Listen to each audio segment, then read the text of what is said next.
A mother and father are in the Spalding County Jail tonight, charged in the shocking starvation of one of their children. Fox 5's Angelique Proctor has been following that story all afternoon. Angelique, those parents are facing several other charges as well, aren't they? That's right, Russ. There are a long list of charges for those parents. Police call this just an unspeakable case of child abuse. They say this 10-year-old was walking in the street, that he was confused, that he was barefoot, and that he was hungry. That child is still being treated in the hospital tonight. It's disturbing. It's heartbreaking, and it is tragic. The Griffin Judicial Circuit DA called this starvation case of a 10-year-old boy one of the worst she has seen.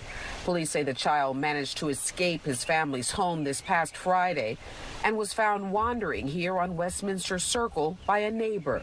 The DA's voice cracked as she described the disturbing conditions of the boy, who only weighed 36 pounds. It's heartbreaking. I mean, as a mother, I can't comprehend it, but as a human being, it breaks your heart. We aren't releasing any photos of this child for obvious reasons, but I will tell you the photos are absolutely horrible. And anyone with a human heart that looks at them should be shaken to their core. I certainly was. The child was rushed to the hospital and is being treated for malnutrition and a low heart rate. The DA believes the neighbor saved the child's life. It is my true belief that had he not gotten out of the home, that this case would be a very different one. Neighbors tell Fox 5 the parents, Tyler and Krista Schindley, who are charged with attempted murder and child cruelty, among other charges, often left their older children at home for days while they vacationed. Kim Siegler lives right next door and sensed that something was odd. Yeah, that's just horrible. It's a horrible. Who could even think of doing such a thing? And the fact that they're my neighbor is just really made me feel kind of bad, like I should have been more observant. Police call this an active investigation. We knocked on the Schindley family's door Tuesday afternoon. The couple's oldest son told us he had no connection to the case. I'm not too close to the situation right now. I'm just actually watching the house. I don't really have any comment at this time on the story. So. But they are your parents? Yes. Now, the two suspects made their first court appearance on yesterday. The 4 remaining children who were living here are all in DFACS custody. We are live in Griffin tonight. Angelique Proctor, Fox 5 News. Just such a disturbing situation. Angelique, thanks. First, new at 5, we're learning more about a horrific child abuse case in Griffin tonight. A third person's under arrest in connection with the starvation case of a 10-year-old boy. Good evening, and thanks so much for joining us. I'm Tom Haynes. I'm Courtney Bryan. Fox 5's Angelique Proctor joins us live in Spalding County. And Angelique, in addition to the child's parents, an older brother is now charged. That's right, Courtney. Now, we first told you about this starvation case last month, but now Griffin police are saying the 10-year-old's stepbrother, his older stepbrother, is now charged with 2 counts of strangulation. According to police, he used his bare hands to choke his little brother. Fox 5 News has learned 20-year-old Ethan Washburn is now in jail. Griffin police have charged him with 2 counts of aggravated assault in connection with the heartbreaking child abuse case involving his 10-year-old little brother. You may recall Ethan's mother, Krista, and stepfather, Tyler, were charged with attempted murder last month in the starvation case of their 10-year-old son. The Spalding County DA tells us neighbors found the child wandering here on Westminster Circle and hungry. They say he begged not to be taken back to his family's home. Many neighbors who did not want to reveal their identity say the abuse is unspeakable. I was very surprised to hear something like that happen in the neighborhood, especially seeing the kids. They were always just playing outside, so it seemed like a pretty normal family. And sad to hear. I didn't know they had another son that's involved, like a whole family. That's pretty crazy to hear. The 10-year-old weighed only 36 pounds when he was found and has been treated in the hospital for malnutrition and a low heart rate. The DA for the Griffin Judicial Circuit was disturbed by the child's condition. We aren't releasing any photos of this child for obvious reasons, but I will tell you the photos are absolutely horrible. And anyone with a human heart that looks at them should be shaken to their core. I certainly was. We knocked on the Schindley's door last month and actually spoke to the third defendant. Ethan said he was just house sitting, but authorities have charged him with strangulation, saying he choked his 10-year-old stepbrother. I'm not too close to the situation right now. I'm just actually watching the house. I don't really have any comment on this time on the story. So. But they are your parents? Yes. And of course, a lot of neighbors, everybody wants to know, how is that 10-year-old boy doing? We asked officials because we wanted to know if his health had improved, but they declined to comment. We are live in Griffin. Angelique Proctor, Fox 5 News. A judge today denied bond for a Griffin couple accused of starving their 10-year-old son. Fox 5's Doug Evans has more on the hearing. It was the first time the couple has appeared in public since their arrests. An uphill legal battle for the Schindleys, who appeared before a judge in Griffin and asked to be released on bond. They had no lawyer, called no witnesses, and gave the judge no assurances that if he let them out, they'd behave themselves. Krista and Tyler Schindley are accused of starving their 10-year-old son, who a neighbor found wandering down the street, emaciated and hungry last May. Authorities say the boy weighed just 36 pounds. At the bond hearing, prosecutors argued that the couple was a flight risk, capable of intimidating witnesses, including their other 4 children. The judge agreed and added his belief that they'd be a threat to the community as well if set free on bond. The Schindleys are charged with attempted murder, false imprisonment, and cruelty to children. Arrest warrants accuse the couple of locking the boy in his room for extended periods without food and water. The couple's son, Ethan Washburn, has also been charged in the case with aggravated assault against the same child. As for the little boy, there was no mention in court as to his current health and recovery. The next legal step for the Schindleys is a preliminary hearing, which they'll wait for, locked up in jail. In Spalding County, Doug Evans, Fox 5 News. In Spalding County, a dad accused of starving and neglecting his 10-year-old son told a judge today he is not guilty. Police arrested Tyler Schindley and his wife Krista after someone found the boy walking to the store weighing just 36 pounds. As Fox 5's Rob D'Arienzo reports, at today's arraignment, the couple told the judge they're having money problems. The couple told the Spalding County Superior Court judge they have no lawyer, can't afford one, and the public defender's office denied them help. The details of what they're accused of are just stomach-turning. Police arrested Tyler and Krista Schindley after a neighbor found their 10-year-old son emaciated, wandering through the streets.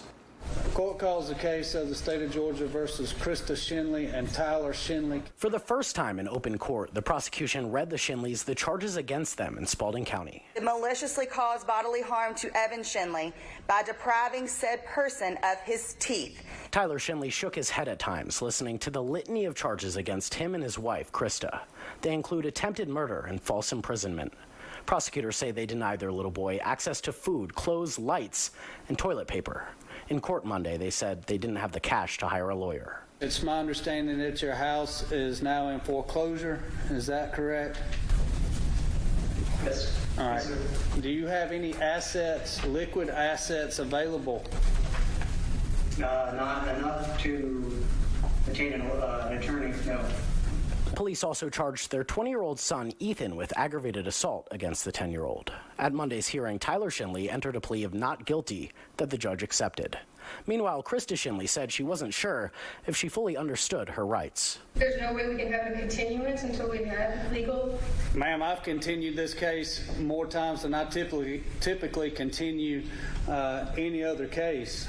We would have a lawyer if we could, sir.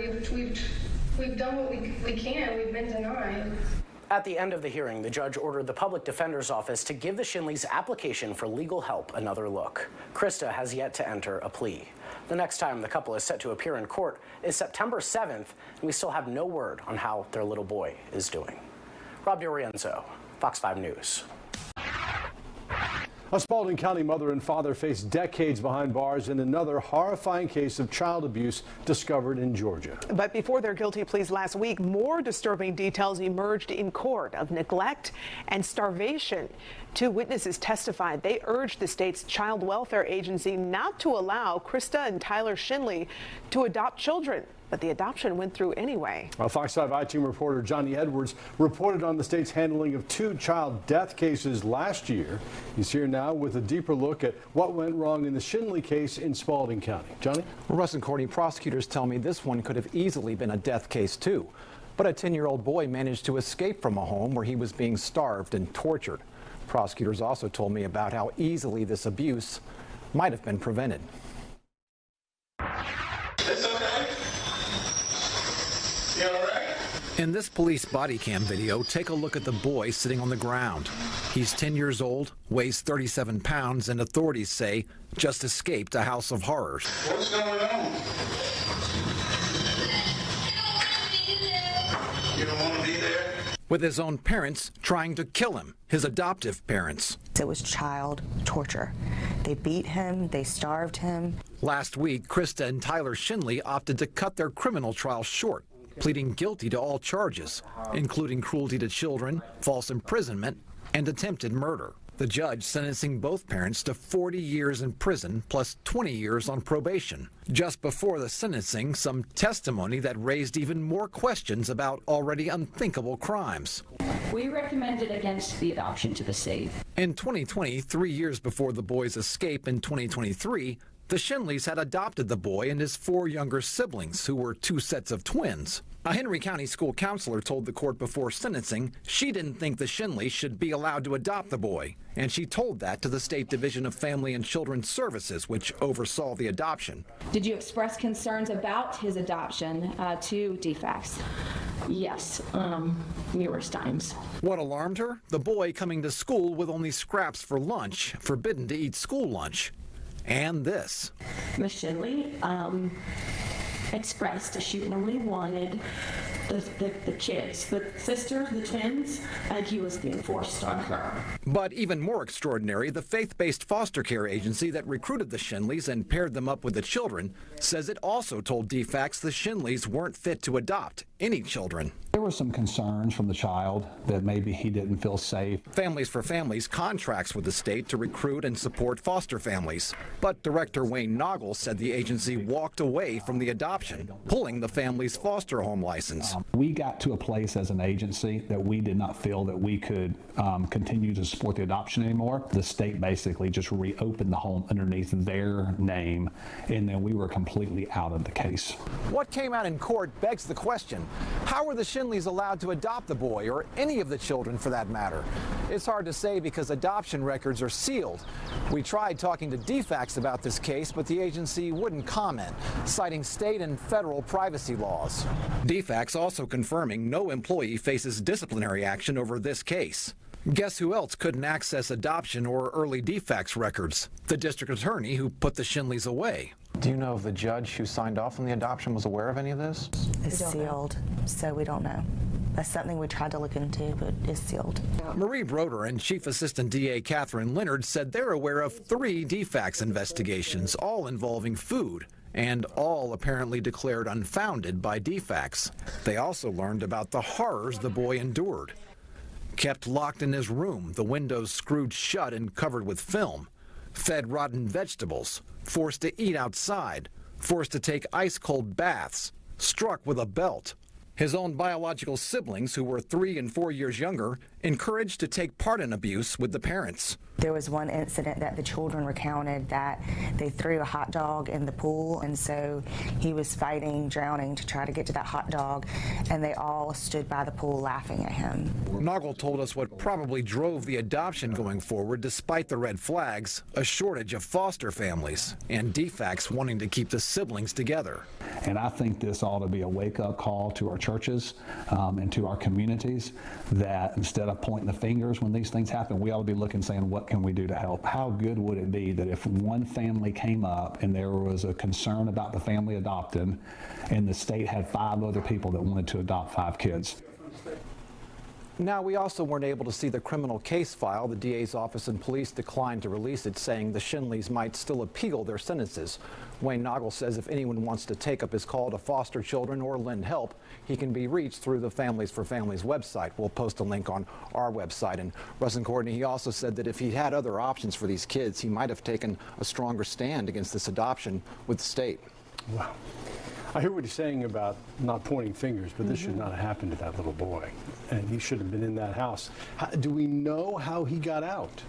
Through a gate and a wooden privacy fence. The DA tells me that he had been left at home alone, and even though he was very near to death, he managed to get to this gate, and one of the other children had left it unlocked or not locked it fully or completely, and he was able to get over the fence partially, maybe stand on something and manipulate it from the other side and open it up and get to freedom. The DA called it sheer will to live. Yeah, clearly. I'm just so glad he found a way to escape. I hate to think about what would have happened if he hadn't found a way out. Well, he probably would not be with us, and this would be a death case, and ironically, the records would be open. I'm, in a way, sort of glad they're not, that he's still alive. Yeah. All right. Johnny, thanks. Thank you, Johnny. Thank you.